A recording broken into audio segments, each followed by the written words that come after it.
Alright y'all, welcome back to the channel and to some more turkey patterning, and today we've got a really interesting head-to-head comparison to run. We've got some shells that are absolutely nasty performers, but we've got two chokes that are the same on one aspect and kind of on different ends of the spectrum on the other. So I'm really curious to see how these shells actually perform through these two different chokes. If we have one that's a clear winner, or if both of them are more than capable of doing the job. Either way, I think both of these chokes are going to show us some nasty patterns based on what we've seen from these shells already. But first up, we'll start with the shells, those being some of the Browning TSS loads. These ones are a 12 gauge, 3.5 inch, 2.25 ounce payload of 7 and 9 shot blend TSS at about 1200 feet per second. We've tested these a handful of times and they are devastating. They aren't the cheapest thing out there for sure, but if you're a field hunter that's not afraid to spend a little bit of money on a 12 gauge TSS shell and wants to really reach out there and touch them, these shells might be what you're looking for, because they will absolutely do it. You've got the 9s to fill in your pattern, you've got the 7s to carry the energy and penetration out there farther. So if you're a longer range turkey guy that's not afraid to shoot 55, 60, maybe even a little farther than 60 yards or so, it's not me personally, but these shells would absolutely do it if you're one to actually take those shots. So we'll see what they can do when we put them through these two particular chokes. As for the setup that we're running, I brought out the Mossberg 835 Ulti-Mag. It's got a 28 inch barrel on it. It is an overboard shotgun as well, to 10 gauge bore diameter inside. So not your typical 12 gauge bore either, but it has shown us countless fantastic turkey patterns, but that's going to be rather interesting for today's two chokes. Those being these two. We've got kind of both ends of the spectrum here. We've got a Primos Jellyhead Maximum. This is a 690 constriction, typical dedicated turkey choke for the 835. But then we've also got the Patternmaster Black Mamba. This is also a 690, but this is Patternmaster's a little bit more dual choke. You can run turkey stuff, you can run waterfowl stuff, you can run buckshot. Doesn't really matter. This choke does all of it very well. So dedicated turkey choke versus not so dedicated turkey choke, but same 690 constriction. We'll see how these fare, if they stack up, if the constriction matters more than the style of choke or not. I don't know what we're going to get, but we'll see. So as for today's test, we're running everything the same as usual. Got both turkey targets set up at 40 yards with the chronograph as well. This is only a 40-yard test, which is typically kind of top of the range for a lot of turkey stuff, but these shells can push it farther than that. But for sake of consistency, we're running the same 40 yards we always do. So let's get you guys a view of those targets. We'll take both of our shots and see how these two chokes stack up when it comes to a massive, nasty performing TSS shell like these Brownings are.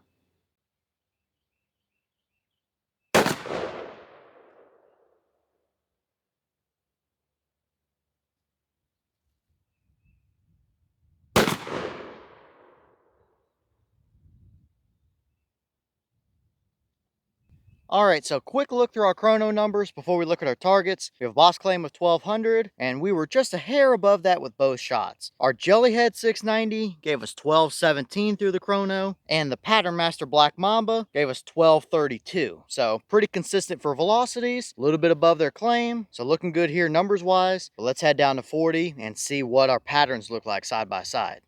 Okay, so here we have our two 40-yard targets side by side, and just like I suspected, we see two devastating patterns down here. Now, I will say though, neither of these is the nastiest pattern we've gotten from these shells, by a good margin as well. We've definitely seen tighter spreads, both from tighter constriction chokes and a little bit less constriction choke as well, with the stock 695 that we tried these through. So that's pretty interesting to see that both of these are a 690, right in the middle of the constrictions we've tried so far, and neither of these is quite as tight as the opposite ends. But we have our Jellyhead 690 on the left, we have our Patternmaster Black Mamba 690 on the right. Same constrictions, pretty similar patterns. I think the numbers when we actually count our pellets are going to be pretty close, but I think maybe the Black Mamba over there on the right is a touch more pretty looking pattern. I think it's going to be a little more circular, a little more even, and I think the Jellyhead 690 over on the left might have a few more in the core, but outside of our core, it's going to get a little less pretty with the shape of the pattern. That's just initial thoughts here, but we'll get there here in just a few minutes when we count our pellets.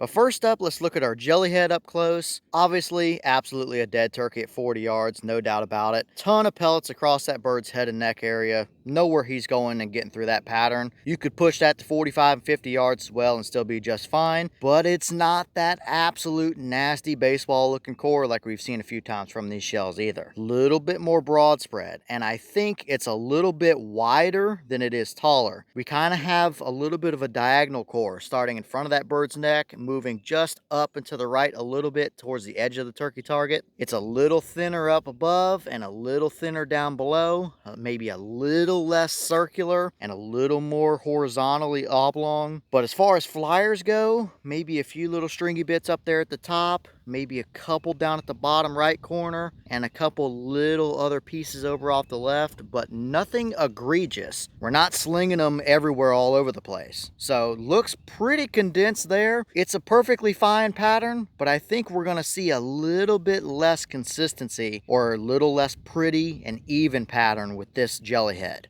Because now we have our Black Mamba 690 here. We did favor a touch to the left with that combo. I don't think it was me. It could have maybe been. We also have a little bit of wind today from right to left as well that could have played into effect. I tried to minimize it best I could, but that's why we used the backing papers to see our whole pattern. And it's a very similar story here as far as numbers wise in our core area goes. However, I think it's a little more even, a little more circular, and just inside that 10-inch ball, I think it's going to look a little prettier for sure. Outside of that, we do kind of start spreading ourselves out a little bit as we go to the edges, but it's a pretty even transition out towards the edges as well. We don't really gain any massive holes in the pattern necessarily. And as far as flyers go, maybe one or two over there off the right, maybe a couple at the bottom down there. But for the most part, everything is pretty circular right there where you'd want it to be in the main portion of your pattern. So just judging by the turkey targets alone, I think the Black Mamba is going to be my preferred combo if I'm between these two options anyway. But let's pull both of these turkey targets down. I'll finish circling and counting all of our pellets, and we'll actually see the exact number difference between our two patterns. Because I think it's going to be pretty close, but they probably will look a little different from each other. All right, now we've got both of our targets down, and it kind of looks exactly how I thought it would, really. These two are very similar, very close in numbers, but I do think the Patternmaster Black Mamba over there on the right is a little tiny bit better of a pattern, at least for what I'm looking for. They're so close, though, that you could run either one of these interchangeably, and you would really never notice a massive difference, and the turkey definitely wouldn't know the difference.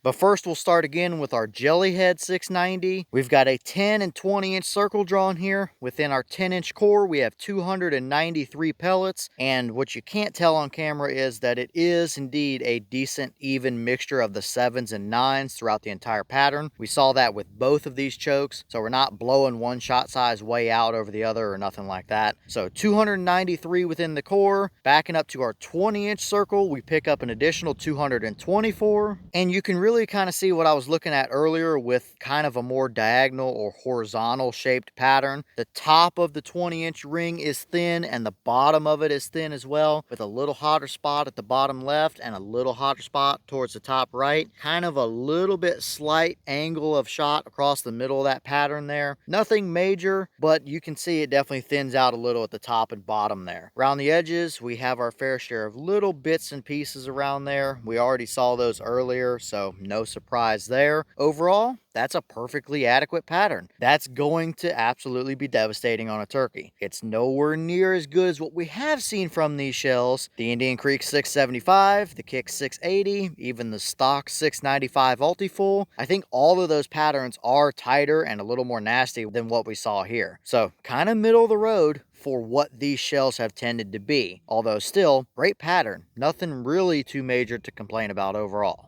And here we have our Black Mamba. It's the same 690 constriction. We have the same 10 and 20-inch circles drawn. Within our 10-inch core, we have 312 pellets compared to 293 with the Jellyhead. So we pick up a few pellets within there. You can see it looks a little more even as well. Nice spread of pellets in the core. No voids at all within there. Very nice hunting pattern. Backing up to our 20-inch leeway ring, we pick up 219 additional pellets compared to 224 with the Jellyhead. So 5 less pellets in the 20-inch ring, which those 5 pellets probably contributed down there into our 10-inch core, because around the edges we still have a little bit of stuff going on, but maybe a few less pellets here. Those few less pellets we see outside may also be in our core. So very close numbers wise, but I like the looks of this pattern a little better. Everywhere we look within that 20-inch ring, it's a very even spread, no major voids or anything in there until you get all the way to the edges where the entire pattern starts to thin out some. So that is about the perfect realistic hunting pattern. It's good at 40 yards. You can obviously push that to 45 and 50 and still do the job, but it's going to stay nice and even in at a little closer ranges as well, although it probably will be pretty tight at 20 yards or so. So I really like how that Black Mamba performed, and technically it's not even really a quote-unquote turkey choke. It's their do-all that you can run just about anything that's not a slug through it. It's done well with everything we've put through it, and clearly if you wanted one choke to do it all, that would be a perfectly adequate performer in the turkey realm as well if you were running these shells.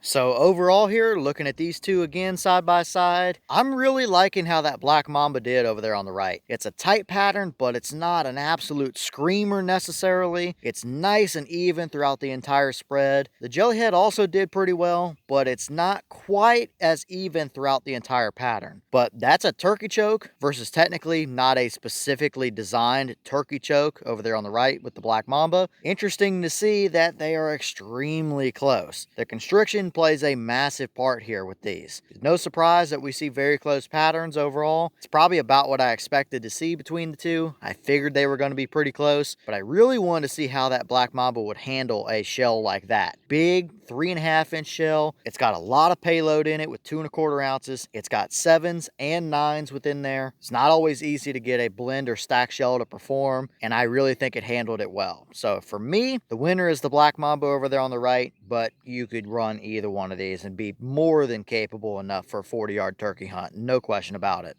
And here's one of the wads from those shells. This particular one came from the Jellyhead choke. You can see the stripes up the side that match the porting on the sides of that choke there. I did try and find both of them, but this was already behind the targets, and the other one probably flew into the swamp that's even farther behind the targets. These typically fly pretty far in these shells, so that's not overly surprising. But we've got one of them we can look at anyway just to see what it looks like, and it's perfectly fine overall. Nothing out of the normal that I wouldn't expect to see. You just got the marks from the porting, and that continues down here to the base as well. So no major damage that I'm worried about, and clearly they did their job just fine for us today.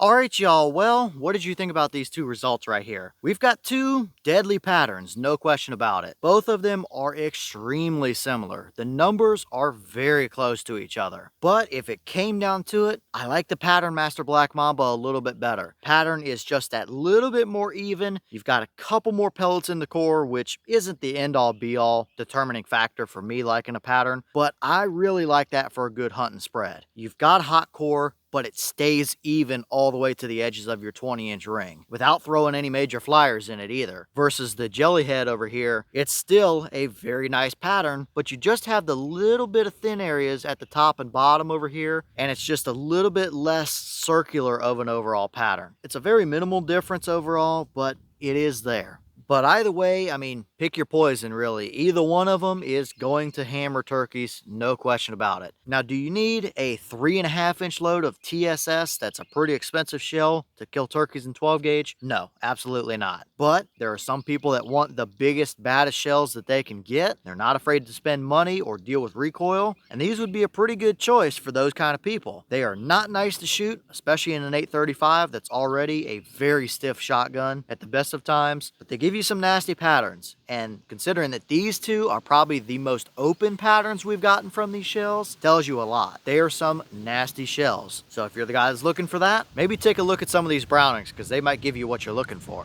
But leave all your thoughts down in the comments. Is this about what you expected to see? Were you a little surprised one way or the other? Have you run any of the 3.5-inch Browning TSS loads, and if so, what kind of results have you seen? Are either one of these combos something you would hunt with? If so, which option would you prefer? And maybe what other combos do you want to see us longest run with either those Browning shells or between these two chokes. I don't know if I have any more of those Browning 3.5-inch ones left, but if you guys really want to see a certain combo, then I may have to pick some more of them up. But let me know what you guys might want to see down below. But with that being said, I've got some more testing to get done for you guys, so I'm going to get back to it. As always, we have the channel Instagram as well as the mailbox where you can send stuff if you'd like. All the information will be in the description if you're interested in it, but I'm going to get back to it, so I'll see y'all in the next one.